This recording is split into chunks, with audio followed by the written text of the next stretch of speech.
Ma'am, si Congressman Jill Bongalon of the Ako Bicol Party List said na kung hindi naman daw po kayo interested sa trabahong ito, mag-resign na lang daw po kayo. Sabi din po ni Kong David Suarez, Deputy Speaker David Suarez, na most of the congressmen felt na the Vice President, kayo daw po, with all due respect, ma'am, sabi po, mag-resign na lang daw po kayo kasi parang hindi kayo interested sa trabaho, ma'am.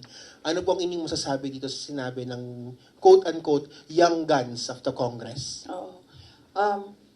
Actually, kung mapapansin nyo, hindi ako nakikipag-usap sa kanila. Nakikipag-usap lang ako kay Zaldico at kay Martin Romualdez. Pero pagbibigyan kita, Ren? Yes po. Yes, pagbibigyan kita. Gusto nila mag-impeachment, diba?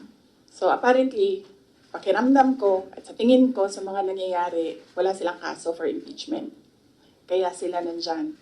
Kaya sila sige hanap ng kung anong gagamitin nila. Ngayon, ang track ni Franz Castro, ni Trillanes, is impeachment. Gumawa sila ng isa pang track na resignation. Parang papalabas nila, impeach ka namin for wrongdoing, whatever. And then, itong isang grupo na ito, umalis ka dyan. Kasi kapag hindi ka umalis, kapituko ka.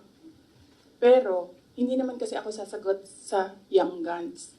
Dahil, kailangan ko sumagot sa 32 million na bumoto sa akin. Hindi sa isa or dalawa na tao. Kaya, hindi ako aalis dito. Dahil nilagay ako ng mga tao dito, believing that I will work for the country. And that is what we did.